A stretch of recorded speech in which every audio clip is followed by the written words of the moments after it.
mengampu mata kuliah analisis dan analisis kesalahan, serta teman-teman yang hadir pada hari ini. Sebelumnya perkenalkan, saya selaku moderator pada pemaparan materi hari ini mengenai analisis kontrastif polisemi dalam bahasa Arab dan bahasa Indonesia.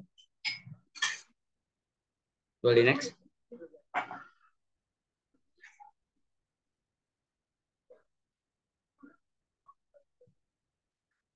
Oke.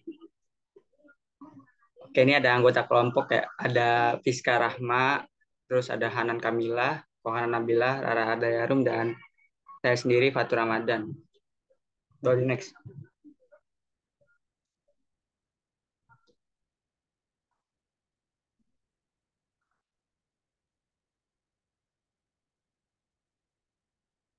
Insya Allah topik yang akan dibahas pada materi kali ini yang pertama itu ada hakikat semantik, lalu yang kedua ada polisemi dalam bahasa Arab dan bahasa Indonesia, yang ketiga ada perbedaan dan persamaan polisemi dalam bahasa Arab dan bahasa Indonesia, yang keempat prediksi kemudahan dan kesulitan mempelajari atau mengajarkan polisemi. Boleh next. Oke, yang pertama itu ada hakikat semantik. Kata semantik berasal dari bahasa Yunani sema yang artinya tanda atau lambang atau sign. Semantik pertama kali digunakan oleh seorang filolog Prancis bernama Michel Bril pada tahun 1893. Kata semantik kemudian disepakati sebagai istilah yang digunakan untuk bidang linguistik yang mempelajari tentang tanda-tanda linguistik dengan hal-hal yang ditandainya. Oleh karena itu, kata semantik dapat diartikan sebagai ilmu tentang makna atau tentang arti, yaitu salah satu dari 3 tataran analisis bahasa, fonologi, gramatika, dan semantik. Boleh next. Oke, lalu ada ruang lingkup semantik. Yang pertama itu ada makna leksikal. Makna leksikal itu berkaitan dengan makna kata-kata individual dalam bahasa. Bagaimana kata-kata memiliki makna dasar atau makna denotatif, serta bagaimana kata-kata itu dapat memiliki makna konotatif atau tambahan dalam konteks tertentu. Yang kedua, ada makna frasa. Bagaimana makna menjadi frasa atau unit semantik yang lebih besar. Misalnya, makna ini ya, frasa rumah sakit berbeda dari makna kata rumah dan sakit. Yang ketiga, ada makna kalimat. Makna kalimat itu melibatkan pemahaman bagaimana makna kata dan frasa dalam kalimat berinteraksi, dan bagaimana makna kalimat itu sendiri dapat berbeda dari makna komponen-komponennya. Yang keempat itu ada makna gramatikal. Semantik ini juga mempertimbangkan peran makna dalam tata bahasa, mencakup pemahaman peran makna dalam pembentukan struktur kalimat, peran makna dalam pemilihan kata kerja, subjek, dan objek, serta peran makna dalam hubungan gramatikal, seperti bentuk jamak, tense, dan mood. Boleh next.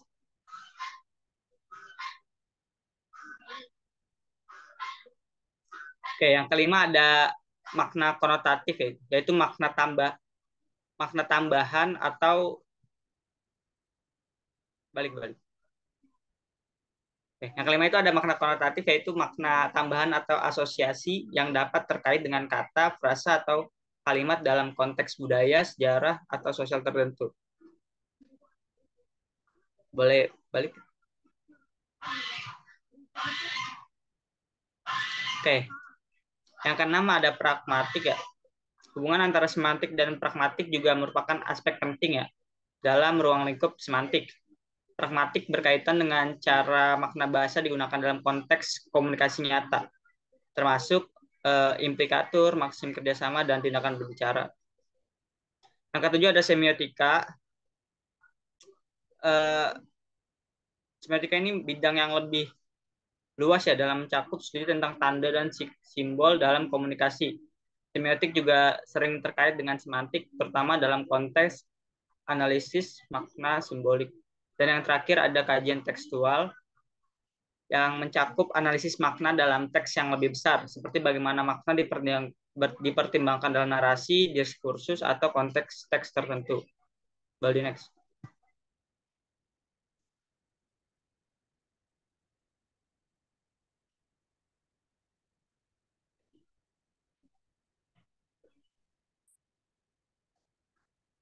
Oke, ini lalu ada jenis-jenis semantik ya. Yang pertama ada semantik behavioris. Penganut pandangan behavioris tidak terlalu yakin dengan istilah-istilah yang bersifat mentalistik berupa mind, concepts, dan ide. Lalu yang kedua ada semantik deskriptif, kajian semantik yang khusus memperlihatkan makna yang sekarang berlaku. Makna kata ketika kata itu untuk pertama kali muncul tidak diperhatikan. Lalu yang ketiga ada semantik generatif. Tata bahasa terdiri dari struktur dalam yang berisi tidak lain dari struktur semantik dan struktur luar yang merupakan perwujudan ujaran. Kedua struktur ini dihubungkan dengan suatu proses yang disebut transformasi. Yang keempat, semantik gramatikal, yaitu studi semantik yang khususnya mengkaji makna yang terdapat dalam satuan kalimat. Well, next.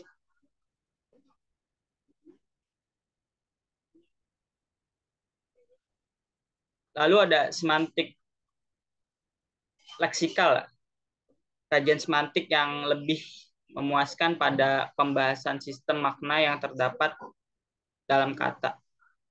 Dan yang keenam ada semantik historis. Semantik historis adalah studi semantik yang mengkaji sistem makna dalam rangkaian waktu. Dan yang ketujuh ada semantik logika. Di dalam semantik logika ini dibahas makna proporsi yang dibedakan dengan kalimat, sebab kalimat yang berbeda dalam bahasa yang sama dapat diujarkan dalam proporsi yang sama. Dan yang terakhir ada semantik struktural. Penganut strukturalisme berpendapat bahwa setiap bahasa adalah sebuah sistem, sebuah hubungan struktur yang unik yang terdiri dari satuan-satuan yang disebut struktur.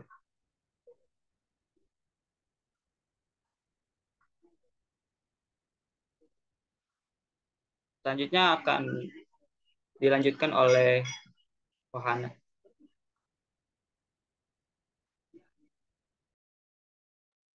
Di sini ada hakikat polisemi dalam bahasa Arab. Polisemi dalam bahasa Arab bertempat sebagai istirab lafzi. Di bawah ini dijelaskan beberapa definisi polisemi dari para ahli bahasa klasik dan kontemporer. Menurut Sibawayh, tahun 180 Hijriah, istirab lafzi merupakan dua kata yang sama namun mempunyai dua makna yang berbeda. Sementara menurut Ibnu Haris tahun 395 Hijriah, istirab lafzi adalah satu kata mengandung dua makna atau lebih. Al-Suyuti menjelaskan bahwa mustarok adalah setiap kata yang mempunyai beberapa makna dan makna tersebut bermajasi atau dengan kata lain mustarok lafzi adalah lafaz yang menunjukkan dua makna atau lebih. Ahmad Mukhtar Umar juga memberikan definisi tentang istiarok lafzi, yaitu satu kata yang memiliki lebih dari satu makna karena memperoleh satu atau beberapa makna baru. Istiarok lafzi juga bisa disebut keberagaman makna sebagai akibat perkembangan dari segi makna. Bisa juga didefinisikan sebagai satu kata bermakna banyak. Sementara Wahid Wafi mengungkapkan bahwa istiarok lafzi adalah satu kata mengandung beberapa arti yang masing-masing dapat digunakan sebagai makna denotatif, hakikat, dan bukan makna konotatif atau majaz. So, the next.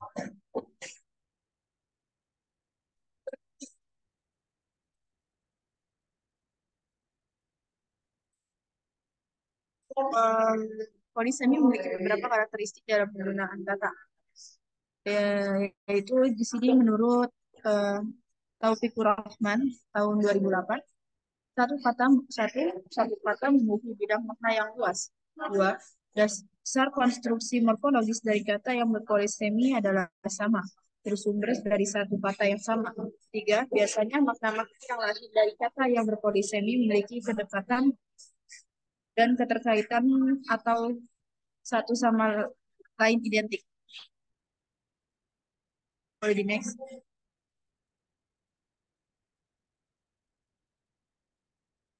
Sebab polisemi dalam bahasa Arab. Pertama itu ada pergeseran penggunaan. Pergeseran penggunaan terutama tampak muncul dalam penggunaan kata sifat, karena kata sifat ini cenderung berubah maknanya sesuai dengan kata benda yang diterangkan. Sebagian besar dari makna tersebut muncul karena pergeseran penggunaan walaupun faktor lain. seperti penggunaan kias, mungkin saja berperan. Pergeseran pemakaian sebuah kata pada mulanya digunakan untuk satu kontekstual tertentu, tetapi kata itu kemudian mengalami perluasan pemakaian pada konteks lain.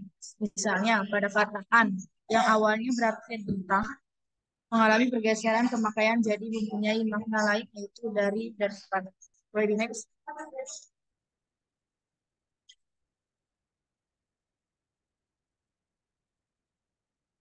Nah, di sini ada contohnya ya. Yang pertama itu contohnya Wayas Aluna. Ini ada contohnya yang pertama Wayas Alunaka Aniru. Di mana artinya adalah dan mereka bertanya kepadamu wahai Muhammad tentang ruh. Ini arti itu diartikan dengan kata tentang. Yang kedua, di situ ada contohnya alladzina yasudduna an sabilillah, di mana artinya yaitu mereka yang menghalangi dari jalan Allah. Dan di sini bermakna kata dari. Kemudian yang tiga itu ada radhiyallahu anhum wa radu'an, di mana artinya Allah ridho kepada mereka dan mereka pun ridho kepadanya. Artian di sini bermakna kepada. Oh,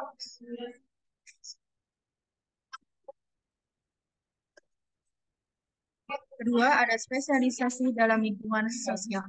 Pada suatu lingkungan masyarakat, arti yang berbeda dari sebuah kata tumbuh karena dipakai oleh lingkungan masyarakat yang berbeda. Perbedaannya dengan faktor pertama ialah faktor kedua itu ditekankan pada lingkungan masyarakat pemakaiannya, sedangkan faktor pertama ditekankan pada bidang pemakaian. Misalnya, kata hamala mengalami spesialisasi dalam lingkungan sosial. Selain bermakna membawa, kata hamala juga bermakna menghafal dan dibuat. Boleh di next?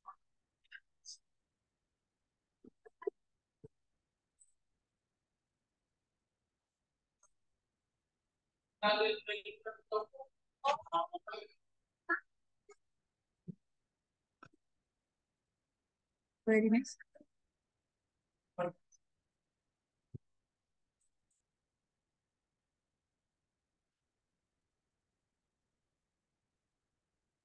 Contoh.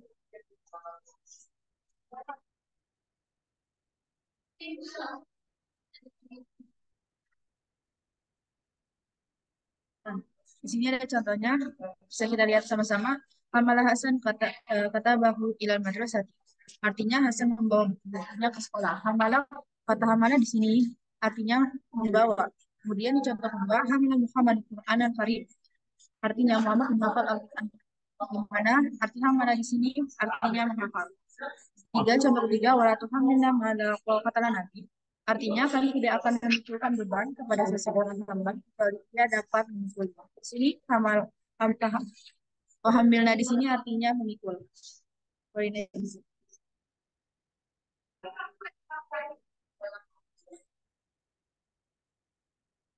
Ketiga, bahasa figuratif kiasan. Sebuah kata digunakan dengan makna kiasan karena pemakai bahasa ingin membandingkan, mengibaratkan, atau memisahkan suatu kejadian tertentu dengan kejadian lain.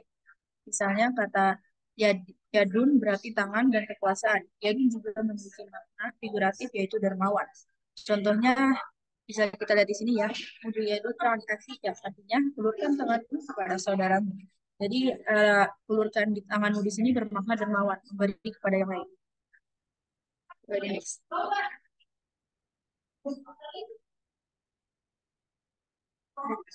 Materi sedikitnya akan disampaikan oleh rekan saya.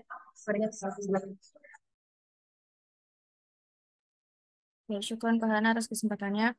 Kalau sebelumnya tadi hakikat polisemi dalam bahasa Arab, sekarang hakikat polisemi dalam bahasa Indonesia. Secara etimologi, kata polisemi diadopsi dari polisemi bahasa Inggris, sementara polisemi diadopsi dari bahasa Yunani. Poli artinya banyak atau bermacam-macam, dan semi bermakna arti. Secara terminologis, polisemi dalam Kamus Bahasa Indonesia, polisemi adalah kata yang memiliki makna lebih dari satu. Harimurti Kridalaksana mengatakan, polisemi ialah pemakaian bentuk bahasa seperti kata, frasa, dan sebagainya dengan makna yang berbeda-beda.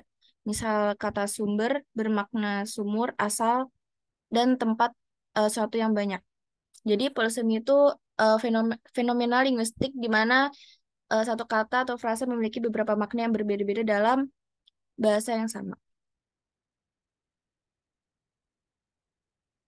Boleh di next. Nah, selanjutnya itu ada contoh polisemi dalam bahasa Indonesia. Kata anak dalam KBBI memiliki banyak makna yang hampir sama, di antaranya keturunan, yang kedua, manusia yang masih kecil, dan binatang yang masih kecil. Di sini ada contoh kalimatnya. Yang pertama itu, meskipun mirip, mereka berdua tidak memiliki hubungan ayah dan anak. Jadi anak di sini memiliki arti yaitu keturunan kedua. Lalu contoh yang kedua, anak itu telah menjadi artis sejak usianya 6 tahun. Arti anak di sini itu manusia yang masih kecil. Terus contoh yang ketiga itu induk ayam itu kesana kemari mencari anaknya, yaitu maknanya binatang yang masih kecil. Boleh di next. Selanjutnya ada kata darah dalam KBBI memiliki makna asli cairan yang terdiri dari plasma dan sel darah yang mengalir melalui pembuluh dalam tubuh. Setelah mengalami polisemi, makna darah dapat diartikan keturunan dan bakat. Contohnya itu yang pertama, dia sudah kehabisan banyak darah selama kecelakaan itu. Berarti darahnya ini berarti kan cairan darah gitu. Yang kedua, tentu saja dia peduli. Bagaimanapun kau adalah darah dagingnya. Nah, darah di sini tuh keturunan. Terus yang terakhir, Yuda mewarisi darah ke seni dari keluarga ayahnya. Nah, ini berarti kan itu bakat. Selanjutnya dijelaskan oleh teman saya.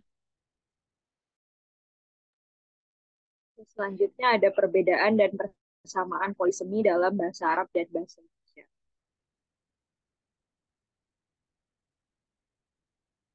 Di next. Kanan. Yang pertama kita bahas perbedaannya dulu. Perbedaan polisemi bahasa Arab dan bahasa Indonesia yang pertama itu dalam struktur bahasa. Bahasa Arab memiliki struktur gramatikal yang berbeda dari bahasa Indonesia. Ini dapat mengaruhi cara polisemi terjadi dan bagaimana makna-makna tambahan dihasilkan. Misalnya sering menggunakan bahasa Arab, misalnya sering menggunakan akar kata dan morfologi yang kompleks yang dapat memberikan kemungkinan polisemi yang lebih rumit. Dan yang kedua ada pengaruh agama.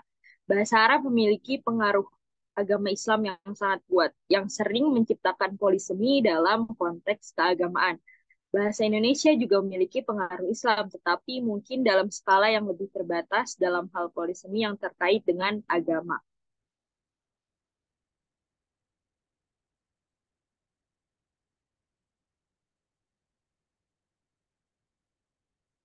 Selanjutnya, ada konteks budaya.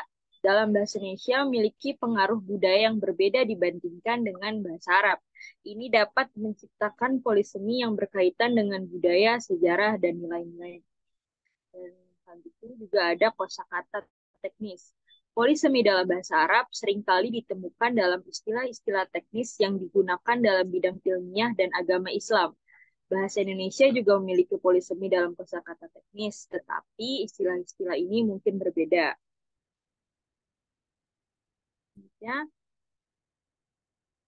ada kemiripan bunyi. Bahasa Arab sering memiliki kata-kata yang terdengar mirip, dan polisemi dapat terjadi dengan kata-kata yang memiliki akar kata yang sama atau terkait. Nah, bahasa Indonesia mungkin memiliki karakteristik bunyi yang berbeda, dan oleh karena itu, polisemi mungkin muncul dalam konteks kata-kata yang terdengar berbeda. Selanjutnya ada kemiripan morfologi. Bahasa Arab sering memiliki akar kata dan bentuk morfologi yang menghasilkan makna tambahan. Nah, morfologi bahasa Indonesia mungkin berbeda, dan polisemi dapat muncul melalui kata-kata yang berbeda dalam bentuk dan struktur. Selanjutnya ada tata bahasa.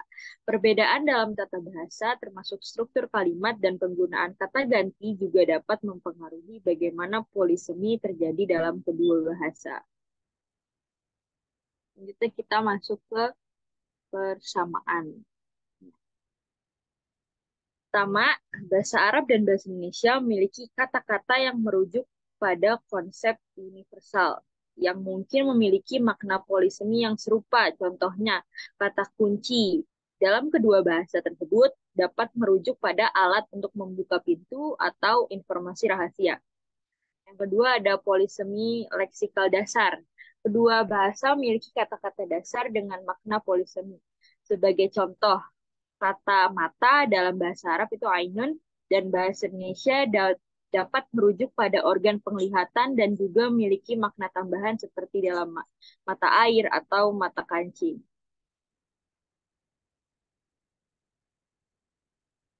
Selanjutnya ada polisemi dalam istilah budaya. Polisemi juga dapat terjadi dalam istilah budaya atau agama yang digunakan dalam kedua bahasa.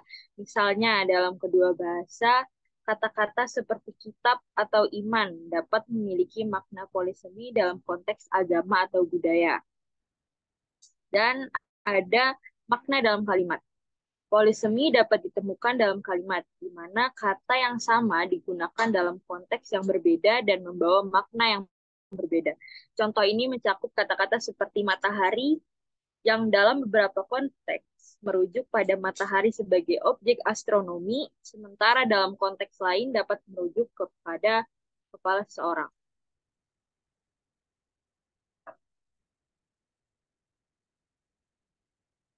Dan terakhir, polisemi dalam kosakata teknikal. Dalam bidang-bidang khusus seperti ilmu pengetahuan, teknik, atau ilmu sosial, polisemi dapat terjadi dalam istilah-istilah teknis. Ini adalah contoh polisemi yang sering dijumpai dalam kedua bahasa. Selanjutnya akan dilanjutkan oleh Saudari Hanan. Selanjutnya, prediksi kemudahan dan kesulitan mempelajari atau mengajarkan polisemi. Yang pertama, konteks penggunaan. Polisemi seringkali lebih mudah dipahami ketika kita mempertimbangkan konteks penggunaannya. Konteks membantu mengklarifikasi makna yang tepat dari kata atau frasa yang polisemik. Yang kedua, pembelajaran bertahap. Polisemi dapat diajarkan secara bertahap, dimulai dari makna dasar dan kemudian memperkenalkan makna tambahan seiring berjalannya waktu. Ini memungkinkan pembelajar untuk memahami secara lebih mendalam. Yang ketiga, contoh yang relevan. Menggunakan contoh-contoh yang relevan dengan kehidupan sehari-hari atau minat pembelajar dapat membantu mereka memahami polisemi dengan lebih baik. Misalnya, contoh-contoh yang terkait dengan lingkungan atau minat pribadi. Lalu, kesulitan dalam mempelajari polisemi.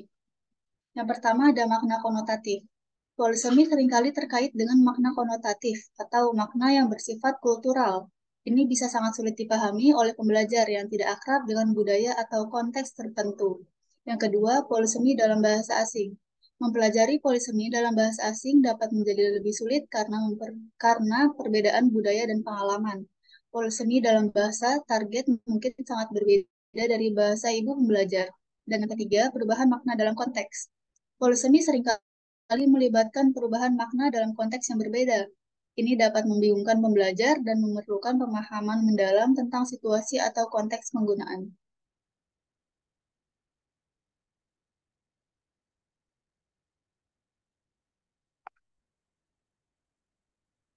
Selanjutnya, ada kemudahan dalam mengajarkan polisemi. Yang pertama, kreativitas dalam pembelajaran. Mengajar polisemi memungkinkan guru untuk berkreasi dalam mengembangkan metode pembelajaran yang menarik. Ini dapat melibatkan cerita, permainan kata, atau penggunaan gambar untuk mengilustrasikan makna yang berbeda. Yang kedua, pemahaman yang mendalam. Mengajar polisemi memungkinkan guru untuk membantu siswa mengembangkan pemahaman yang mendalam tentang bahasa dan budaya. Ini membantu siswa menjadi pembaca dan penulis yang lebih komprehensif.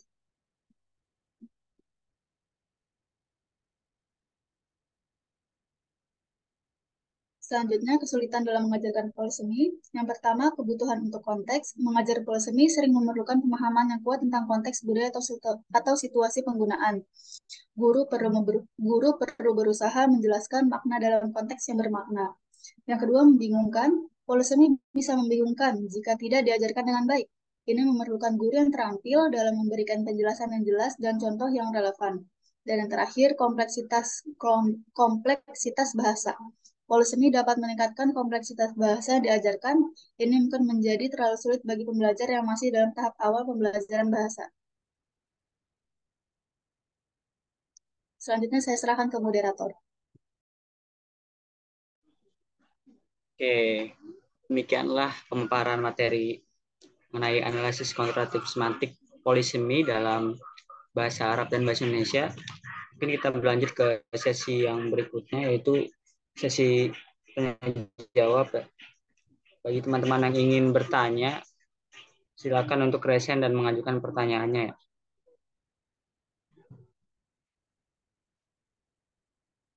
Oke, sudah ada 2 orang yang ngeresen. Mungkin boleh satu lagi. Lagi nggak? Fatur, Ya, Ustazah. saya izin ke toilet sebentar ya. Nanti mungkin pertanyaan yang disampaikan nanti kalau udah ada jawabannya langsung dijawab. Ya, saya Baik, izin ke. Ustazah. Oke, silakan. Oke, mungkin dari yang pertama dulu ya. Akhi Imadul Alhamdulillah, boleh silakan dia berikan pertanyaannya. Kurang jelas, Akhi. Kalau gini udah jelas. Insya Allah jelas. Oke, pertama makasih atas kesempatannya. Izin tanya. Sekarang Ini kurang jelas dari... lagi. Afwan. Aduh, gimana ya? Oke, Kayaknya. oke, duluan siapa? Nah itu jelas tuh. Nah, sekarang jelas. Oke. Nah ya. Ya, yang pertama itu pengen nanya ke sebab polisemi. Sebab polisemi yang berbahasa Arab itu dalam pergeseran penggunaan, misalkan kan dalam bahasa Arab itu kan kita tahu ada fiil-fiil yang sudah berpasangan dengan harfun jar kan, kayak amaro pasangannya harus pakai bi, naha pasangannya harus pakai an gitu. Nah, apakah fiil-fiil tersebut itu termasuk ke dalam pergeseran penggunaan juga? Soalnya kan kalau amaro bi kalau kita terjemahkan secara per hurufnya gitu, amaro memerintah, terus bi dengan memerintah dengan gitu kan ya. Padahal maksudnya kan amarobi itu kayak untuk B-nya itu jadi artinya untuk bukan dengan gitu. Jadi apakah itu termasuk ke dalam pergeseran penggunaan juga? Bisa dipahami nggak? Oke, baik, bisa dipahami. Izin pergeseran penggunaannya dalam polisemi itu dalam bahasa Arab kan ada fiil-fiil yang ada tambahannya, kalimat tambahannya seperti amarobi tadi. Apakah itu termasuk dalam pergeseran penggunaan apa enggak gitu ya? Iya, betul. Oh, atau gini deh, contoh katanya diganti aja tur jadi rogibafi sama rogibaan. Rogibafi sama rogibaan. Nah, biar lebih mudah kan kalau rogibafi artinya masa V-nya bukan di dalam kan artinya. Rogibafi Iya. jadi artinya mencintai gitu. Oke, oke. Paham. Syukron Akhi Hamdi atas pertanyaannya. Mungkin ditampung terlebih dahulu ya. Oke, selanjutnya dari Ukti Fadia boleh. Oke, izin bertanya. Kan tadi disinggung tentang aspek penting dalam ruang lingkup semantik. Nah, di sini disebut di nomor 6 itu pragmatik yang dimaksud dengan implikatur, maksim kerjasama dan tindakan berbicara itu apa? Bisa tolong kasih contoh dan apa dampak pragmatik dalam kehidupan sehari-hari? Udah itu aja sih. Oke, terima kasih atas pertanyaannya. Berarti izin mengulangin ya pertanyaannya. Tadi itu disinggung dalam ruang lingkup semantik tentang pragmatik ya. Dan di dalamnya itu ada implikatur, maksim kerjasama, dan tindakan berbicara. Nah itu apa dan contohnya apa? Dan dampak pragmatik dalam kehidupan sehari-hari itu juga apa gitu? Benar nggak pertanyaannya? Iya, betul. Oke, terima kasih atas pertanyaannya Ukti Fadia. Mungkin boleh ditampung terlebih dahulu ya. Oke, untuk pertanyaan selanjutnya ada Ukti Filzanis. Boleh silakan diajukan pertanyaannya. Ya, terima kasih atas kesempatannya. Sebelumnya mohon maaf off cam karena sedang berada di luar. Mau tanya terkait perbedaan sama persamaannya. Persamaan dalam yang kelima, yang polisemi dalam kosakata teknikal, itu kan di sini ini adalah contoh polisemi yang sering dijumpai dalam kedua bahasa. Boleh dikasih contohnya nggak? Kayak misalnya dalam bahasa Arab dalam kosakata teknikal kayak gimana dan dalam bahasa Indonesia tuh dalam kosakata teknikal dalam persamaan kedua bahasa tersebut tuh apa gitu. Sama dalam perbedaan di sini kan ada banyak ya, misalnya struktur bahasa, pengaruh agama, konteks budaya, kosakata teknis, dan lainnya. Nah, itu Anda lihat belum ada, maksudnya baru pengertian eh, apa ya, dari beberapa jenis tersebut gitu. Maksudnya mungkin boleh dikasih, ada nggak contohnya dari masing-masing beberapa perbedaannya, yang 7 ya, ada 7 ya. dari kedua bahasa tersebut, bahasa Indonesia maupun bahasa Indonesianya. Bahasa Arab maupun bahasa Indonesianya. Gimana, apakah jelas pertanyaannya? Oke, jelas pertanyaannya, izin mengulangi kembali ya. Berarti pertanyaan itu eh, ini ya, minta contoh dari persamaan dan perbedaan polisemi dalam bahasa Arab dan bahasa Indonesia itu, contoh dari bahasa Arabnya maupun contoh dari bahasa Indonesianya gitu. Iya betul, sama yang di persamaan yang kosakata teknikal. Oke, oke. Terima kasih dapat dipahami. Mungkin Ya, ditampung terlebih dahulu ya pertanyaannya. ya Terima terima kasih kasih. tadi. Ya, terima kasih kelompok 4. Ya, sama-sama. Oke, mungkin untuk sesi untuk sesi pertama 3 penanya dulu ya. Ini kita diskusikan terlebih dahulu, baru kita jawab. Nanti kalau ada waktu boleh buka sesi selanjutnya. Izin untuk berdiskusi terlebih dahulu ya teman-teman.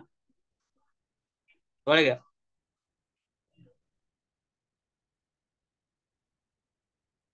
Oke, boleh. Terima kasih.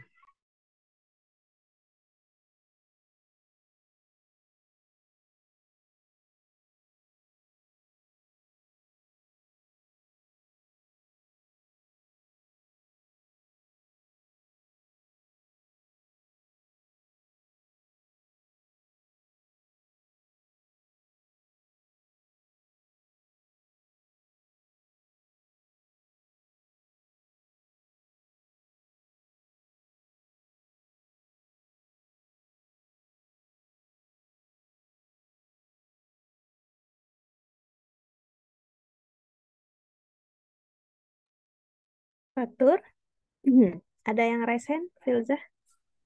Udah Ustazah, udah nanya tadi si Oh, Filza. udah. Belum Oke. diturunin. Iya, Ustaz. Gak ada 3 penanya Ustazah. Kita 3 ya. izin diskusi sedikit. Siapa tadi? Hamdi, Ada Imadul Hamdi, terus Filza Fadia ya. sama Oh, Fadia. Fadia ya. Oke, oke. Izin diskusi sebentar Ustazah. Oke, Fatur. Tadi tanya apa, Hamdi?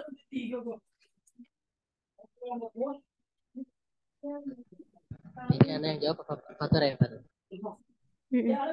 Tadi itu Hamdi nanya terkait apa sih tadi? Terkait Yang ini. pergeseran penggunaan. Ya, pergeseran penggunaan. Terkait polisem yang pergeseran penggunaan kan di bahasa Arab itu ada kayak fil-fil yang bergeser juga tuh, kayak rogiba, rogafi apa rogibaan gitu kan, ada maknanya kan nggak mungkin V-nya itu di dalam kan. Nah, itu apakah termasuk dalam pergeseran penggunaan di polisemi atau tidak gitu. Pertanyaan dari Hamdi. Itu Hamdi. Kemudian kalau Fadia? Kalau pertanyaan Fadia itu tadi tentang ini ya, ruang lingkup semantik saja. Kan tadi yang ada di ruang lingkup semantik kita menjelaskan bahwa ada pragmatik, dan di dalam pragmatik itu ada yang berkaitan dengan implikatur, maksim kerjasama, dan tindakan berbicara. Yap. Si Fadia itu minta penjelasan dari ketiga hal tersebut dan contohnya gitu. Implikatur ya.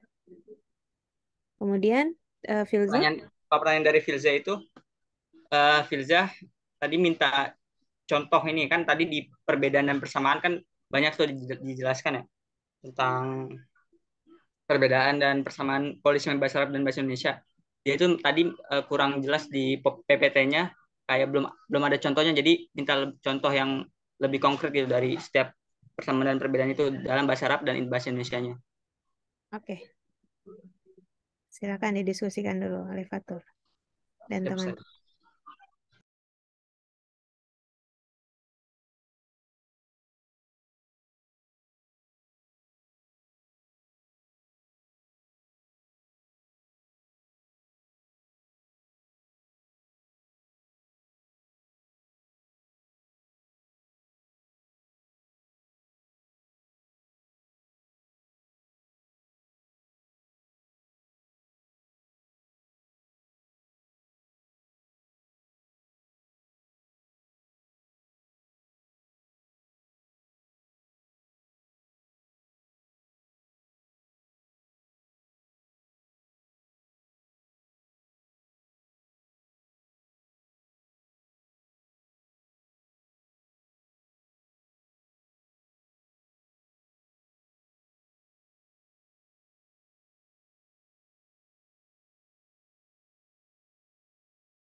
Gimana Fatur dan teman-teman? Sudah bisa? Oke, mungkin menjawab pertanyaan dari Fadia, pertanyaan dari Fadia terlebih dahulu mengenai tadi implikatur, maksim kerjasama, dan tindakan berbicara gitu, beserta contohnya. On Kalau kamera implikatur, dulu, teman-teman semua tolong on kamera. ya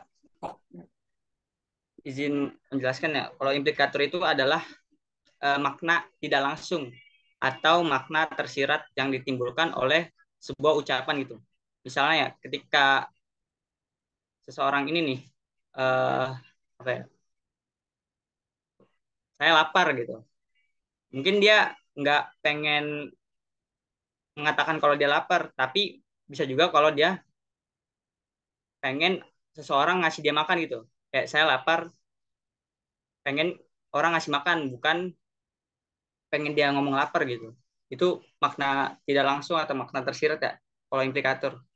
Terus kalau maksim kerjasama itu adalah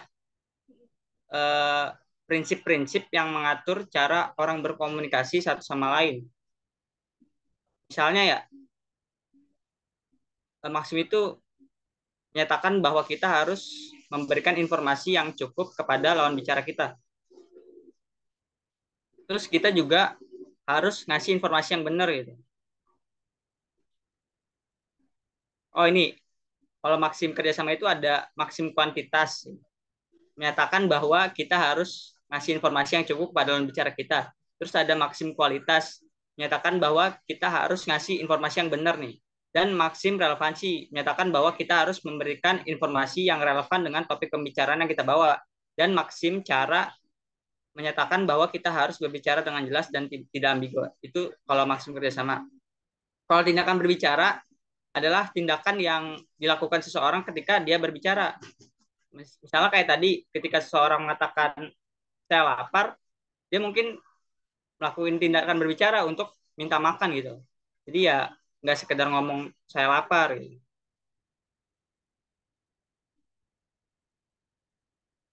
Dan mungkin kalau dampak pragmatik dalam kehidupan sehari-hari cukup besar ya. Paling besar itu kayak membantu kita untuk paham apa yang orang lain katakan gitu. Dan bagaimana maksud dari mereka mengatakannya gitu. Dari pragmatik itu sendiri.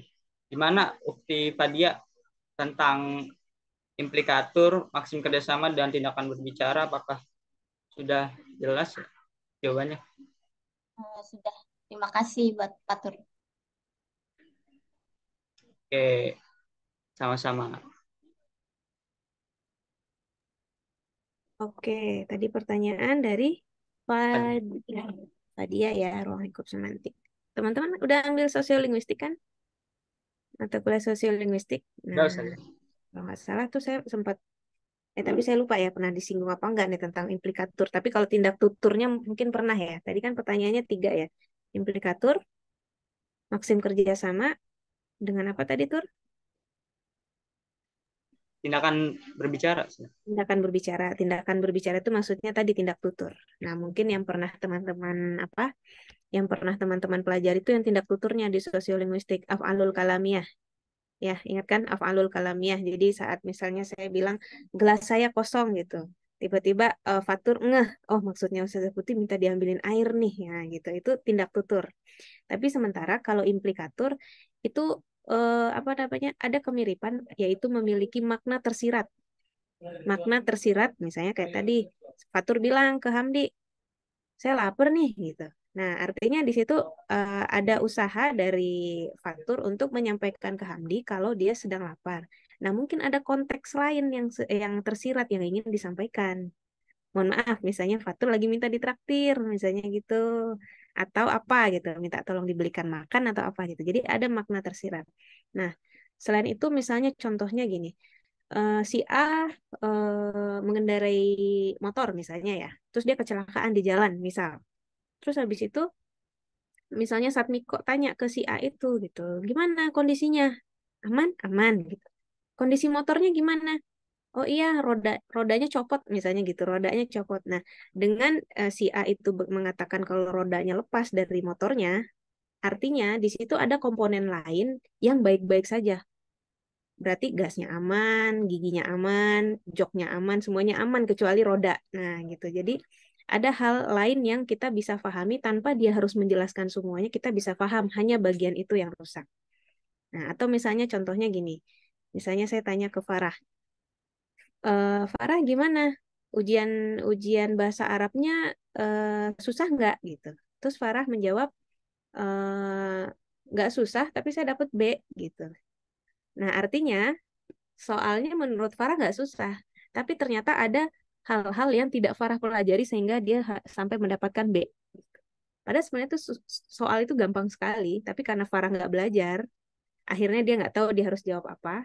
Kalau dia belajar, dia pasti bisa menjawabnya. Jadi tanpa kita perlu menjelaskan secara jelas semuanya, tapi kita bisa mendapatkan maknanya. Gitu. Jadi nggak usah dijelaskan secara panjang lebar, cukup sedikit aja, tapi kita tahu, oh itu maksudnya gitu.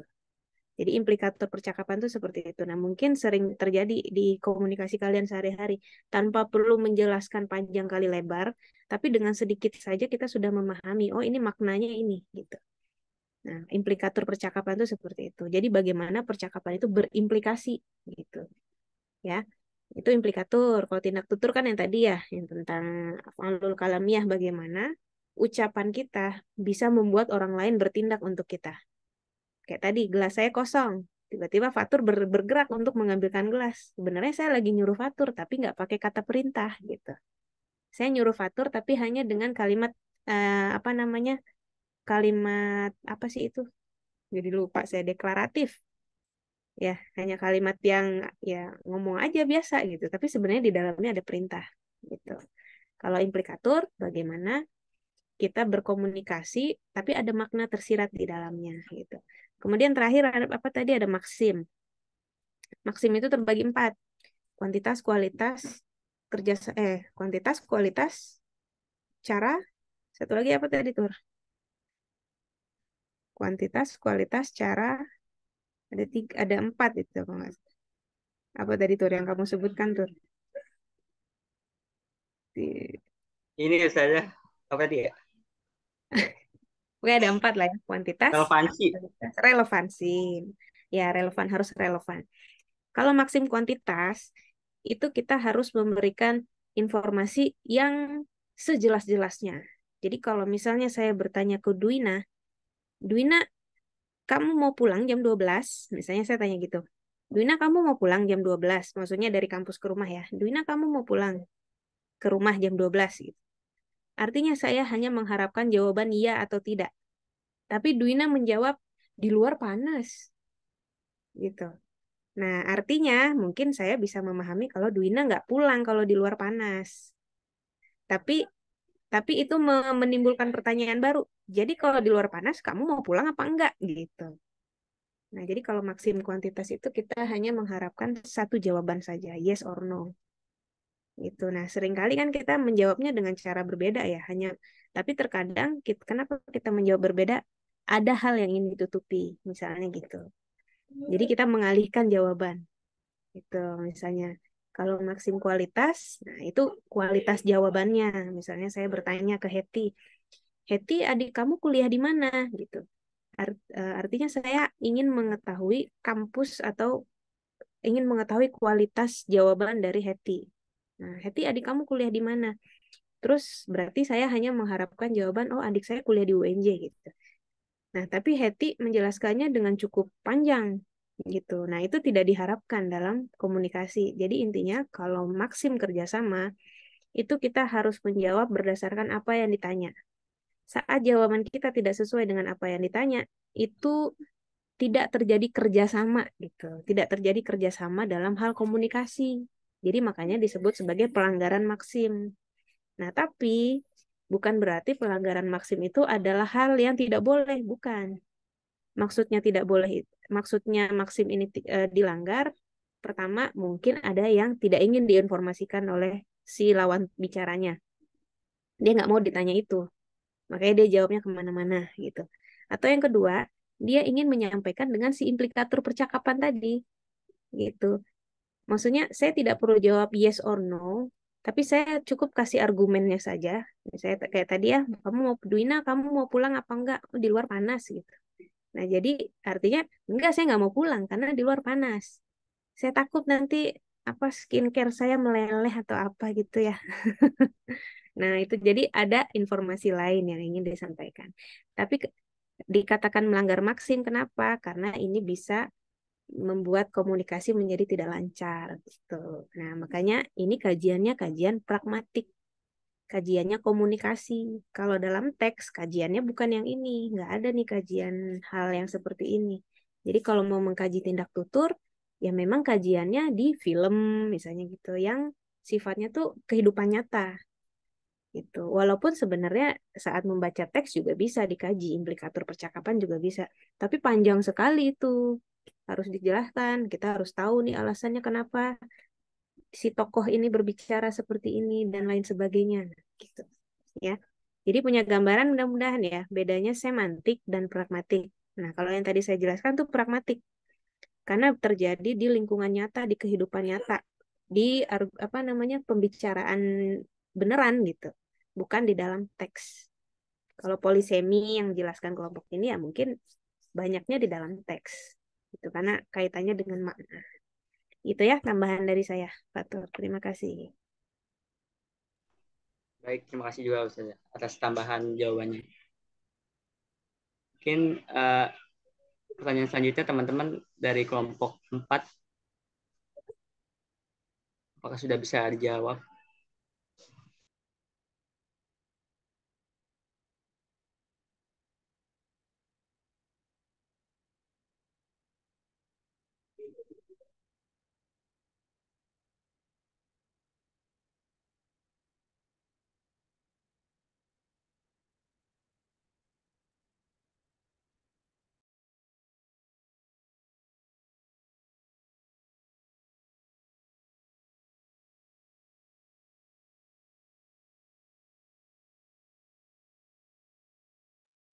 Ya, silakan teman-teman kelompok 4, boleh. Pertanyaan yang mana dulu nih? Pertanyaan Filza. Rizka. Iya, Salah. izin, izin jawab ya, Filzah. Tadi pertanyaannya, eh, persamaan polisemi yang ada di kosakata teknikal bahasa Arab dan bahasa Indonesia. Contohnya itu kayak contoh katanya ada zakiroh. Zakiroh itu dalam bahasa Arab artinya bisa memori, memori dalam komputer, atau bisa juga memori kemampuan otak atau pikiran untuk menyimpan informasi. Nah, di Indonesia juga gitu kan, memori, memori bisa memori handphone, bisa juga memori dalam otak kita. Terus juga ada eh, syasyah. Syasyah di bahasa Arab itu artinya bisa layar komputer, bisa juga layar eh, iklan. Nah, dalam bahasa Indonesia juga gitu kan, ada layar komputer dan juga layar iklan, itu persamaannya. Tadi juga ada miftah. Miftah dalam bahasa Arab bisa kunci secara umum, kunci pintu atau kunci jendela, bisa juga sebagai kunci tombol pada keyboard atau dalam konteks komputer. Ini kan teknikal ya. Nah, di Indonesia juga seperti itu. Itu Filza, apakah sudah terjawab? Ya, untuk persamaannya sudah terjawab. Ya.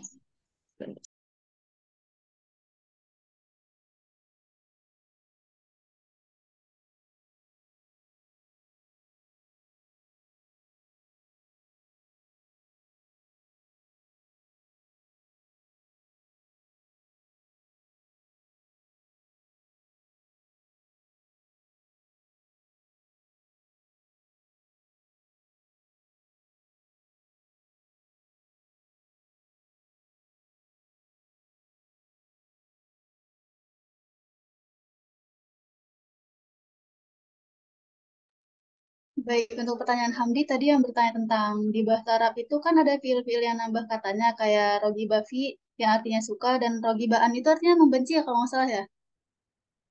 Nah, itu apakah itu termasuk pergeseran penggunaan dalam polisemia atau tidak? Nah, menurut kelompok kami itu termasuk gimana, Hamdi? Soalnya kan itu kan asal katanya kan rogiba doang kan. Rogiba kan artinya ingin, tapi ini ditambahin rogiba fi, ditambahin fi sama an. Fi itu jadi ditambah fi artinya jadi suka, kalau an artinya jadi membenci, kayak kebalikannya gitu.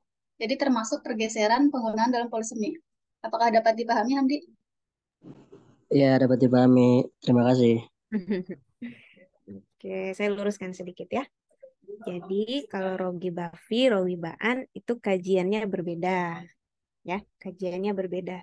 Kalau dulu namanya kajiannya itu idiom, idiom, ya. Jadi ada yang pernah saya sampaikan tuh, misalnya meja hijau, meja dengan hijau, ya, itu kan dua dua kata yang punya dua makna masing-masing. Meja ya meja, hijau ya hijau. Tapi begitu dia digabungkan, meja hijau, nah, artinya persidangan, gitu. Nah itu namanya apa tadi? Idiom, ya. Jadi bersatunya dua kata dalam sebuah bersatunya dua kata dan memiliki makna baru itu namanya idiom. Kemudian berkembang lagi sebuah kajian namanya kolokasi. Kolokasi itu dalam bahasa Arab musohabah muntazomah. Musohabah muntazomah. Jadi dia bersahabat gitu. Tapi dia punya urutan, punya apa namanya? Sistematis, musohabah muntazomah atau kolokasi. Nah, kemudian yang masuk ke dalam idiom itu adalah antara isim dengan isim. Nah, dulu itu semuanya masuk isim dengan harf. Nah, itu bisa mengubah makna. Misalnya seperti roja'a ila, artinya bukan pulang ke, tapi merujuk kepada, gitu kan. Nah, kemudian yang dikatakan sebagai apa tadi idiom itu adalah isim dengan isim. Nah, muncul ilmu baru lagi namanya kolokasi karena linguistik masih berkembang. Nah, kolokasi ini melihat antara isim dengan huruf. Jadi musohabah muntazomah namanya. Nah, rogebafi, rogebaan, banyak memang mengatakan ini masih sebagai idiom. Tapi boleh juga dikatakan ini sebagai kolokasi. Karena kolokasi itu perkembangan dari ilmu idiom itu sendiri. Perkembangan dari kajian idiom itu sendiri. Gitu. Karena dulu saya pernah melakukan penelitian itu, perubahan makna terhadap si idiom ini. Itu penelitian dari hasil penelitian ini juga nih, mata kuliah Anakon ini juga. eh Analisa Apriliani, tahu nggak kakak kelas Analisa Apriliani? Tahu Kakak saya. kalian ada yang tahu ya? Fatur tahu ya? Nah itu dulu anakonnya dia ya. Ya anakonnya dia tuh tentang itu. Nah terus menarik perhatian saya sehingga itu menjadi publikasi. Jadi boleh tuh dicek di jurnal Alfazuna. Ada risetnya saya dengan si analisa. Hasil ini juga nih, hasil apa namanya Anakon, mata kuliah Anakon gitu. Dulu namanya masih idiom, ternyata tahun lalu, bukan tahun lalu ya, semester yang lalu berkembang nih. Nah, saya dapat ilmu baru dari Ustadz Safrudin ya, karena Ustadz Safrudin kan fokusnya di kajian linguistik. Ternyata ada perkembangan baru namanya kolokasi. Nah, saya pernah dengan kolokasi itu juga belum belum 2 tahun ini. Itu jadi memang ada linguistik itu terus berkembang ternyata. Nah, kalau yang tadi mungkin kajiannya lebih ke kolokasi, bukan ke polisemi. Ya, kalau polisemi itu kan satu kata memiliki banyak makna. Atau ya benar ya, satu kata bisa memiliki banyak makna atau banyak arti tergantung dia dipadankan dengan apa namanya kalimat apa gitu kan. Ya, Hanan dan teman-teman. Oke, apa? Lanjut, Fatur. Udah ya? Udah terjawab semua ya? Iya, udah, 3 pertanyaan. Oke. Yang berkaitan dengan polisemi. Di sini saya belum sebenarnya kalau saya baca makalah, ini makalahnya lebih ke arah ini ya, Fatur dan teman-teman, konseptual. Secara konsep gitu. Secara konsep sebentar saya coba buka makalahnya ini dia. Secara yang saya pahami ini lebih ke arah konseptual. Misalnya apa itu polisemi, bagaimana polisemi di dalam bahasa Arab, dan bagaimana polisemi dalam bahasa Indonesia. Ada contoh-contohnya, betul, sudah sesuai. Lalu ada lagi sebab-sebab polisemi. Oke, ada pergeseran penggunaan, ada lingkungan sosial yang menggunakannya, dan ada bahasa-bahasa kiasan. Oke. Tapi begitu masuk ke dalam, saya share screen aja ya.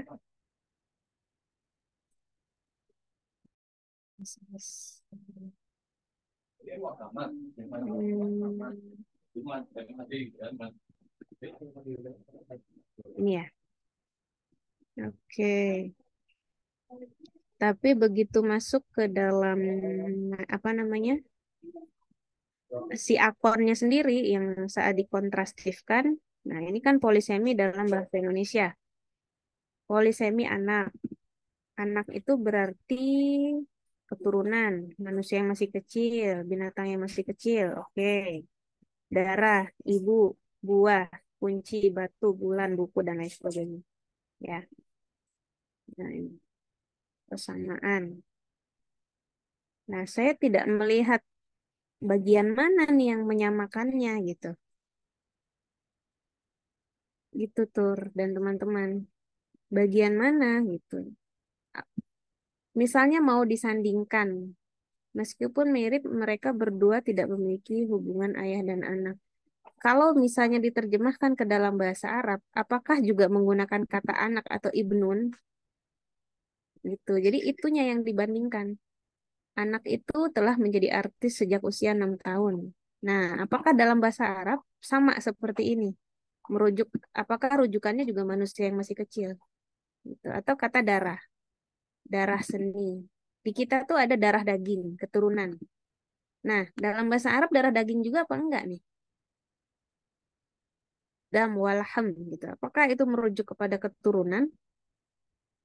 Nah, gitu. Nah, maksud saya itu kalau ingin mengkontrastifkan tuh seperti itu. Jadi disandingkan apakah kata-kata darah dipadankan dengan daging menjadi artinya keturunan. Kalau dalam bahasa Arab keturunan itu bisa nggak digunakan istilah darah daging? Ternyata nggak bisa. Dia punya istilah sendiri. Nah, artinya ini berbeda. Nah, kalau kata misalnya ada contoh lain kata ainun. Ainun itu kan artinya apa? Mata, ya kan? Ainun. Terus ada lagi mata-mata. Mata-mata itu kan lain lagi ya. Spy, spy ya. Mata-mata nih, intel gitu. Nah, tapi dalam bahasa Arab, ainun itu juga bisa diartikan sebagai mata-mata. Misalnya, uh, arsala Muhammad ainuhu waro al-adu. Jadi Muhammad mengirim matanya ke belakang ke belakang musuhnya.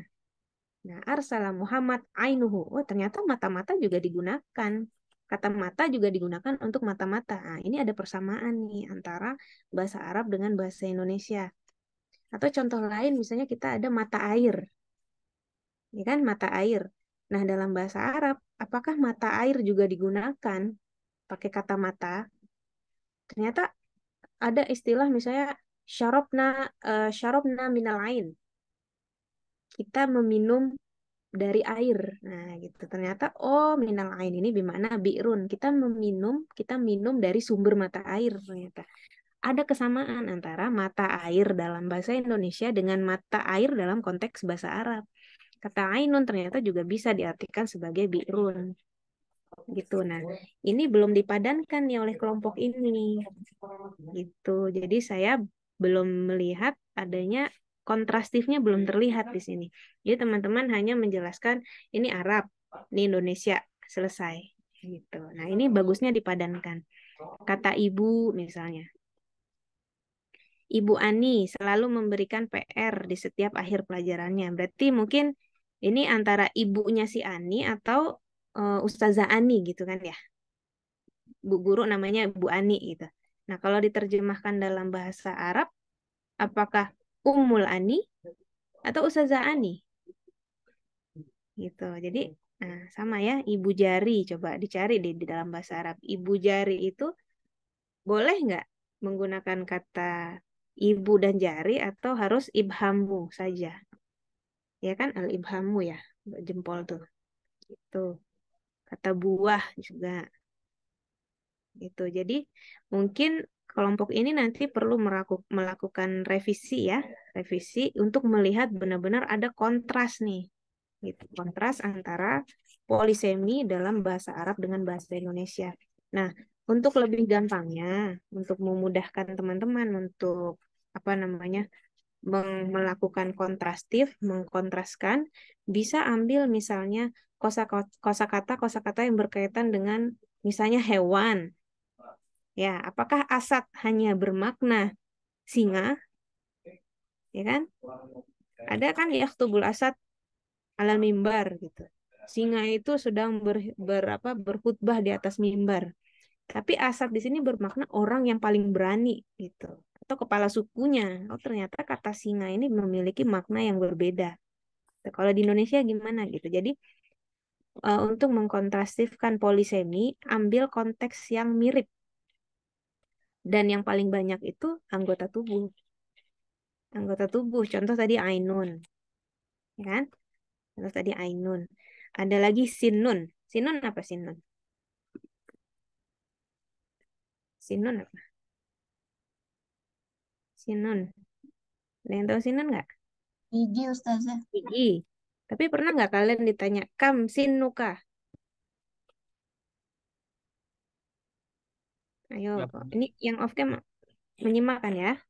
Ada nggak yang pernah tanya, kam sinuka? Nggak pernah. Nah, kalau kam umruka, pernah? Sering. Berapa usiamu? Sering. Nah, kam sinuka itu juga bisa digunakan. Jadi kata sinun bukan bertanya berapa gigimu, bukan. Tapi berapa usiamu. Sinun. Kam sinuka. Gitu. Jadi kata sinun ternyata bisa diartikan juga umur. Gitu. Berapa umurmu? Jadi sinun. Nah, jadi dia punya polisemi ternyata sinun. Ada lagi misalnya anfun. Anfun apa? Anfun? Hidung. Hidung. Nah, ada kalimat rofa'a fulan anfahu. Rofa'a fulan anfahu. Anfahu. Si fulan mengangkat hidungnya. Nah, tuh kayak kaisar tuh. Si fulan mengangkat hidungnya. Nah, kata anfun di sini bimana takabbaro. Menyombongkan dirinya. Oh, ternyata kata anfun itu punya padanan kata lain yaitu takabur, takabbaro gitu. Membesarkan, meninggikan. Oh, artinya si fulan sombong. Nah, gitu. Rafa'a fulan anfahu. Gitu. Nah, kalau dalam bahasa Indonesia gimana nih menyebutkan orang orang sombong itu boleh nggak diibaratkan dengan menggunakan hidung gitu? Nah, itu berarti kan beda nih. Ada kontras nih, nggak sama seperti si Ainun tadi, mata gitu. Ada juga misalnya kata lidah, lisan, lisan kan, lisan. Nah, kalau di Arab kan lisaniyat, linguistik itu kan lisaniyat, karena berkaitan dengan lidah, lisaniyat.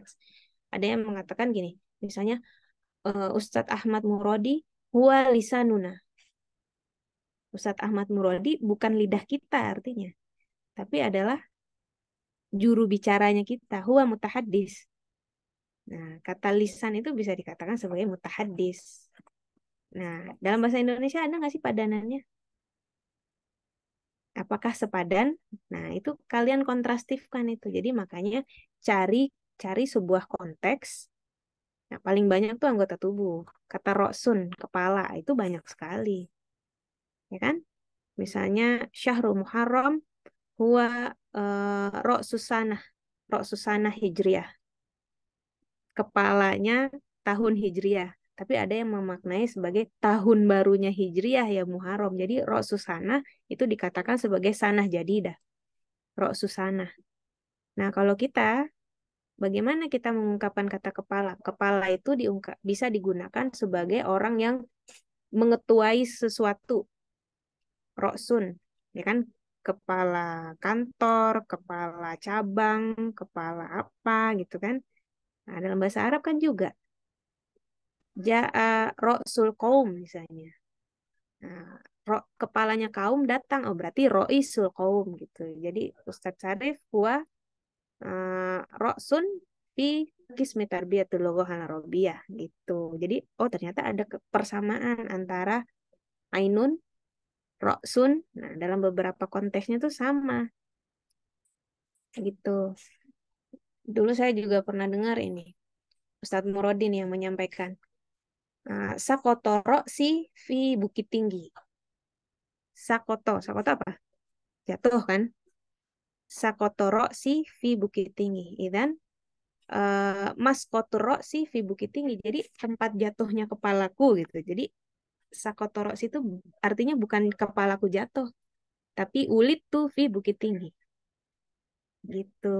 Jadi ada maskoto itu sebagai makanun sakoto gitu, tempat jatuhnya kepala gitu. Nah, itu diartikan sebagai tempat kelahiran gitu. Jadi kajian-kajian polisemi ini menarik untuk dikulik lebih dalam. Jadi kelompok ini coba cari satu konteks. Konteksnya kalau tadi anggota tubuh kan, konteks anggota tubuh. Dan itu masih banyak kata kolbun. Kolbun maknanya bisa banyak itu dalam bahasa Arab. Dalam bahasa Indonesia kan juga banyak hati. Hati, hati-hati, hati apa, dan itu banyak sekali. Terus ada punggung misalnya, punggung zahrun, tulang punggung bermaknanya beda. Nah, kalau dalam bahasa Arab, tulang punggung tuh menyebutkan orang yang apa namanya? Kalau tulang punggung itu apa ya? Orang yang bertanggung jawab terhadap sebuah keluarga gitu kan. Kan ayah gitu, biasanya kan tulang punggung gitu kan. Nah, apakah sama mengibaratkan orang yang bertanggung jawab terhadap keluarganya, apakah sama diartikan dengan tulang punggung juga atau tidak gitu? Suara saya masih ada, teman-teman? Ada Ustazah. Ustazah ada.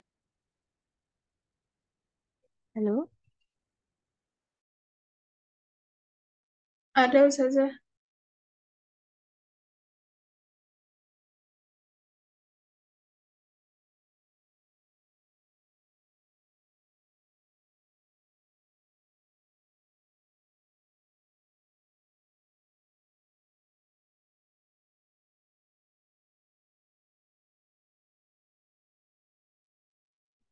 Oke, maaf tadi kendala jaringan sedikit. Sekarang sudah jelas ya suaranya ya? Gitu ya. Jadi kelompok ini ada revisi kelompok ya. Nah, cari satu konteks, silahkan konteksnya berkaitan dengan apa. Kalau tadi contoh saya lebih ke anggota tubuh. Nah, kalian kontrastifkan. Jadi bagaimana nanti saat seseorang itu ingin menerjemahkan sesuatu atau ingin mengartikan sesuatu yang mana padanannya itu berbeda dengan yang ada di Indonesia atau padanannya ada kesamaan dengan yang dari Indonesia. Gitu. Jadi seperti itu. Nah, jadi kelompok ini tadi saya belum melihat tabel persamaan perbedaannya. Tapi secara lebih jauh, teman-teman sudah bisa menyampaikan kepada audiens apa itu polisemi, apa itu kajian semantik gitu ya. Sudah oke nih. Ya, jadi nanti revisi ya. Nah, revisinya diunggah di GCR pekan depan. Terakhir pekan depan. Gitu ya. Oke, ada pertanyaan lain? Oke. Kita diskusi mengenai ini ya sekarang UTS. Untuk UTS saya menunggu dulu dari Ustadz Hakam ya. Nah, tapi sebelum UTS saya mau tanya dulu nih ke teman-teman. Sejauh ini apa yang teman-teman dapatkan mengenai analisis kontrastif? Analisis kontrastif ini ilmu tentang apa sih? Silakan. Ada yang bisa atau ada yang ingin menjawab? Coba dari Ukti Fajriani Juanda dari UNM. Anakon itu apa? Anakon.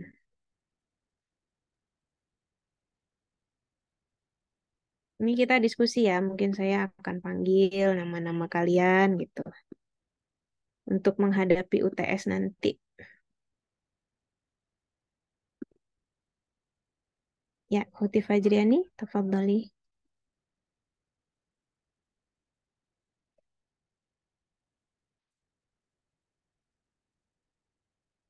Intinya analisis kontrastif itu mengkaji tentang apa, Fajriani?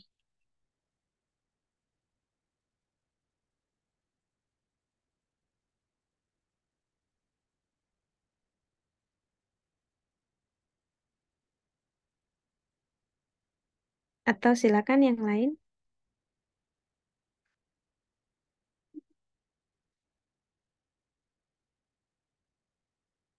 Izin menanggapi Ustaz. Ya, silakan Mudrika. Intinya Yang akun tuh akun itu kalau dari pengalaman kita itu mempelajari persamaan dan perbedaan. Maksudnya jadi kita itu paham gitu akan misalkan kan bahasa pertama kita tuh kan bahasa Indonesia. Terus mm-mm. kita ini di bahasa Arab itu sebagai bahasa kedua yang dimana tuh kita kayak mahasiswa gitu belajarnya ya bahasa Arab gitu, mahasiswa bahasa Arab belajarnya bahasa Arab gitu. Nah, ternyata di analisis kontrastif ini tuh gimana kita mempelajari perbedaan sama persamaan gitu antara bahasa yang emang selama ini jadi bahasa pertama kita sama bahasa yang kita pelajarin gitu yaitu bahasa Arab gitu sih. Oke, oke. Cocok ya. Jadi intinya dalam analisis kontrastif itu kita mengkaji tentang persamaan dan perbedaan dua bahasa, bahasa sumber dan bahasa target. Untuk apa kita melakukan perbandingan itu? Gunanya untuk kita nanti menyusun atau mempersiapkan pembelajaran dengan sebaik-baiknya. Karena kita udah tahu ada asumsi akon yang sama itu memudahkan. Kalau konteksnya sama, kaidahnya sama antara Indonesia dengan Arab, itu memudahkan orang lain untuk mempelajari bahasa Arab, memudahkan kita. Tapi kalau secara konteks berbeda, itu menjadi sulit untuk kita. Contohnya apa kemarin? Kalimat nominal dengan verbal aja, jumlah ismiyah dengan jumlah fi'liyah. Ternyata kalau dalam bahasa Indonesia, jumlah fi'liyah atau kalimat verbal itu harus ada kata kerja di dalamnya. Tapi dalam bahasa Arab, jumlah ismiyah pun boleh ada kata kerja. Kenapa? Karena di depannya diawali oleh isim gitu. Jadi ada perbedaan konteks, ada perbedaan konsep, maksud saya, perbedaan konsep misalnya gitu. Nah, akon jadi waktu di awal kan saya ada menjelaskan ya, akon versi kuat dengan akon versi lemah. Akon versi kuat itu kita bisa membandingkan dua bahasa yang mana hasilnya itu bisa untuk memperbaiki cara kita mengajar nanti. Nah, artinya kita bisa memprediksi kesulitan dan kemudahan dalam mempelajari bahasa Arab. Itu akon versi kuat itu artinya kita sedang memprediksi. Nah, apa yang dilakukan oleh teman-teman kelompok ini, oleh Fiska, Kohana, Fatur, Rara, satu lagi Hanan ya tadi Hanan, itu sedang berusaha memprediksi kira-kira nanti kalau ada mata kuliah terjemah, ada mata kuliah dalalah, atau ada kajian-kajian yang berkaitan dengan menerjemahkan. Nah, saat ada polisemi di dalamnya, saat ada satu kata yang memiliki makna berbeda, nah itu bisa menjadi kemudahan apabila kata roksun misalnya gitu, sama artinya dengan dalam bahasa Indonesia. Kata kepala itu ternyata tidak hanya merujuk ke kepala kita, tapi bisa ke kepala suku, kepalanya apa namanya, kepala suatu kantor gitu. Oh, ternyata dalam bahasa Arab juga pakai istilah roksun. Makanya rois itu dari rosun. Oh iya benar, sama gitu. Sama. Akhirnya mudah. Tapi begitu tadi kata apa misalnya? Kata anfun tadi ya. Rofa afulan anfahu gitu. Nah, tapi kalau dalam bahasa Indonesia tuh nggak pakai istilah ini gitu. Pakainya dada kan kalau di Indonesia, membusukkan dada gitu kan. Nah, jadi ada perbedaan. Kalau di Arab pakainya anfun, kalau di Indonesia pakainya sodrun atau dada gitu. Oh, ada perbedaan. Nah, jadi begitu ada kalimat rofa'a fulan anfahu, susah mereka memahaminya. Ngapain ya mengangkat-ngangkat hidungnya ya? Apa maksudnya ya gitu. Akhirnya menjadi kesulitan. Nah, disitulah kita memprediksi kesulitan dan kemudahan. Nah, ini versi kuatnya Akon. Ya, versi kuatnya Akon, kita membandingkan bahasa dan kita memprediksi apa kesulitan dan kemudahan yang akan terjadi. Tapi ada Akon versi lemah. Ada yang mengatakan bahwa akun itu buang-buang waktu. Buang-buang waktu, ngapain kita harus kontrastifkan dulu? Secara kaidah kan udah pasti berubah, udah pasti berbeda gitu. Jadi versi lemahnya akun inilah yang melahirkan ilmu baru. Anakes itu tadi.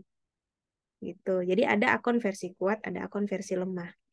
Versi lemahnya akun berasumsi bahwa akun ini buang-buang waktu, nggak usah gitu. Tapi kita masih berpatokan pada akun versi kuat. Untuk apa ya? Untuk kita memperbaiki cara kita mengajar nanti saat teman-teman nanti sudah dihadapkan dengan apa namanya? Saat teman-teman sudah dihadapkan untuk mengajar beneran, nah ternyata akun ini bisa bermanfaat gitu karena teman-teman sudah tahu gitu ya. Jadi versi lemahnya akun itu juga mengatakan bahwa pengajar itu hanya mengajarkan perbedaan-perbedaan bahasa. Enggak. Sebenarnya bagaimana kita menyajikannya. Jadi saat kita ngajar nanti, itu kita nggak ngajarin ini loh perbedaannya, ini persamaannya nggak seperti itu. Tapi bagaimana kita menciptakan sesuatu setelah kita tahu persamaan dan perbedaan. Jadi saat nanti Fatur mau ngajar polisemi, Fatur bukan menyajikan tabel, Tur, bukan. Tapi Fatur punya cara, terserah Fatur bagaimana gitu. Jadi nggak usah tabel yang perbandingan itu Fatur jelaskan, makin bingung anak-anak nanti. Tapi bagaimana Fatur menyajikan pembelajaran, misalnya menerjemahkan mulai dari anggota tubuh bagian kepala. Bagian kepala ada kepala, mata, hidung, bibir, telinga, wajah. Nah, gitu. Fatur bikinlah tuh kalimat-kalimat yang berkaitan itu. Anak-anak disuruh terjemahkan ke dalam bahasa Indonesia. Di situ anak-anak pasti akan ngeh. Oh, ternyata maknanya mata tuh ada ini, ada makna lain ya. Oh, hidung tuh ada makna lain dalam bahasa Arab. Lisan itu oh punya makna lain dalam bahasa Arab gitu. Gitu ya. Kemudian akon itu juga dikatakan sebagai prosedur kerja. Prosedur kerja untuk apa prosedur kerjanya? Nah, karena kita sudah bisa memprediksi kesulitan, nah kita bisa menghasilkan sebuah solusi. Gitu. Makanya dia dikatakan sebagai prosedur kerja. Jadi kita kerja dulu, kita pahami konsep polisemi dalam bahasa Arab, kita pahami konsep polisemi dalam bahasa Indonesia, kita kontrastifkan, kita temukan persamaan dan perbedaannya. Habis itu kita cari solusi untuk mengajarkan polisemi ini bagaimana. Gitu. Jadi makanya akon itu dikatakan sebagai sebuah prosedur kerja. Gitu ya. Intinya akon itu sebagai prosedur kerja membantu kita sebagai guru atau dosen nanti untuk mempersiapkan bagaimana kita mengajarkan bahasa Arab gitu. Nah, kira-kira nanti saat teman-teman akan menghadapi UTS, nah, apa saja yang perlu apa namanya dibaca ya? Barangkali materi-materi yang sudah saya sampaikan di pertemuan pertama ya mengenai akon. Nah, nanti dibaca-baca lagi ini. Karena sekarang mungkin teman-teman sudah lebih paham dibanding waktu awal-awal saya menjelaskan karena belum punya bayangan. Nah, sekarang kan sudah ada bayangan nih, udah 4 kali pertemuan ada akon. Jadi bisa memprediksi, oh arahnya akon tuh ke sini. Ya, jadi ada 3 materi kan yang pernah saya sampaikan ya. Materi ini, konsep dan asumsi akon, kemudian mikrolinguistik dan makrolinguistik dalam akon, kemudian ada tataran linguistik yang struktural, transformatif generatif, systemic functional linguistik itu kalau nggak salah pertemuan 2 atau 3. Nah, nanti silakan dibaca-baca lagi materi yang dari saya itu, termasuk materi-materi yang sudah dipresentasikan oleh teman-teman kemarin. Fonologi kemarin bahas mengenai apa? Yang fonologi bahas apa ya kemarin ya? Fonetik atau fonemik kemarin? Nah, nanti dibaca lagi deh makalahnya ya. Sama kalau ada hasil diskusi record Zoom ya disimak lagi tuh mengenai fonologi. Morfologi kemarin bahas apa? Al-ahruf aziyadah bukan ya? Afiksasi itu.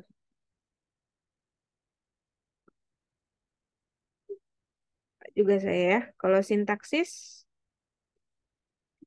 kelompok sintaksis, kan lalu siapa yang presentasi?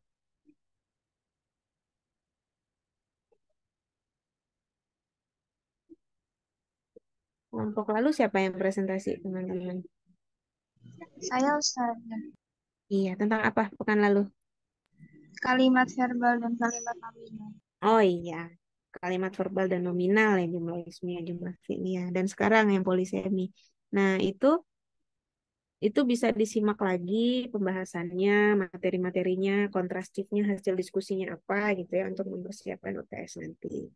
Nah, kebetulan ini semuanya ada revisi dari saya ya.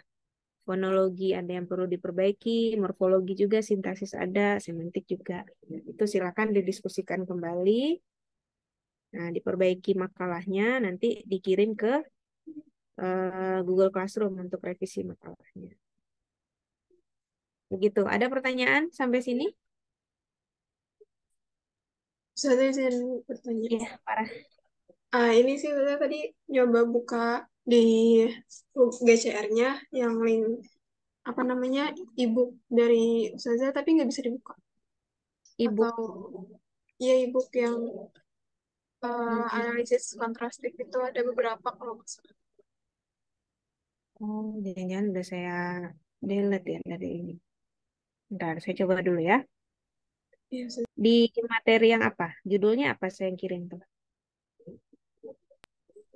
Materi RPS dan buku ya. Iya, yang paling awal. Buku. Buku. Nggak bisa dibuka di kalian.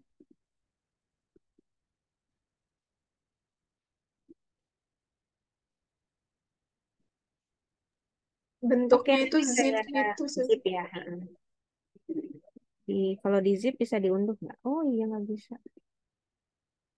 Jadi kalian belum baca dong ini dari awal ya. Nanti saya kirim ke Rara dengan Kaisar nanti. Ya materi-materinya. Itu sekalian dengan AKES juga nggak salah saya kirim. Dia ada tahlilul akhto juga. Oke, nanti saya kirim ke Rara ya dengan Kaisar ya, Farah. Ya, Ustazah, Oke, baik. syukur. Afwan. Ada pertanyaan lain? Cukup? Ustazah izin tanya. Ya, Farhana. Saya kan untuk presentasi itu dapatnya kelompok AKES ya Ustazah. Berarti kan untuk tugas pribadinya yang tugas akun ya Ustazah. Iya. Nah, itu untuk template-nya itu berarti saya bikinnya sesuai dengan apa yang apa sama kayak apa namanya makalah kelompok akun ya Ustazah. Iya, betul. Untuk template-nya ada di halaman terakhir tuh, di RPS ada kok. Iya, syukran Ustazah. Afwan. Jadi yang mengumpulkan tugas individu adalah teman-teman yang berada sekarang ini sebagai kelompok AKES. Kelompok AKES nih, presentasi AKES. Berarti hari Jumat pekan depan itu kumpulkan tugas individu akon. Sebagian besar sudah konsultasi judul, ada yang ditolak dan ada yang diterima, ya. Yang ditolak, dukunnya jangan bertindak ya, tapi cari judul baru, ya. Dukunnya jangan bertindak karena ditolak sama saya, cari judul baru. Yang sudah diterima, yang sudah diterima, boleh langsung deh melakukan analisis kontrastif. Oke. Saya membuka kesempatan untuk mendiskusikan judul sampai besok saja ya. Sabtu saya sudah tidak terima karena asumsinya Sabtu teman-teman udah mulai mengerjakan. Ya, yuk buru-buru deh yang belum ini, yang belum dapat judul, dah buru-buru deh cari judulnya. Kemudian ini pertemuan terakhir dengan saya ya. Karena setelah UTS nanti yang masuk Ustadz Hakam di kelas ini. Saya masuk di kelas sebelah. Itu nanti tukeran kelas saya sama Ustadz Hakam. Biar dua-duanya dapat gitu. Ya. Oke, kita beri reaksi tepuk tangan dulu untuk pemakalah dan keaktifan teman-teman hari ini. Oke, terima kasih ya. Saya mohon maaf apabila ada kekeliruan saat saya menyampaikan atau menyajikan ya materi atau berdiskusi gitu ya. Yang suka saya panggil-panggil semata-mata hanya untuk ya menghidupkan suasana belajar lah, menghidupkan suasana kelas gitu ya. Siapa yang sering saya panggil? Rara. Mau ngopi, Ra? Ya, gitu ya. Oke, terima kasih. Berikutnya nanti saya kirim ke grup PJ ebook ya. Ebook yang tadi. Terus terakhir mengajukan judul ke saya. Maksudnya kalau butuh diskusi, kalau nggak perlu diskusi dan yakin akan, kayaknya nggak usah diskusi, ini pasti disetujui. Mau lanjut silahkan lanjut gitu. Ya, demikian. Sampai jumpa lagi di UTS pekan depan. Baik, syukran. Aktafi huna. Nakhtatim bi qiraati hamdalah. Amin. Oke. Terima kasih. Billahi taufiq wal hidayah. Wassalamualaikum warahmatullahi wabarakatuh. Waalaikumsalam. Waalaikumsalam Waalaikumsalam warahmatullahi wabarakatuh. Ustazah. Yuk, Afwan. Kelompok yang presentasi hari ini tetap stay dulu ya. Fatur, Rara, Fiska, siapa tadi? Kohana dan Hanan.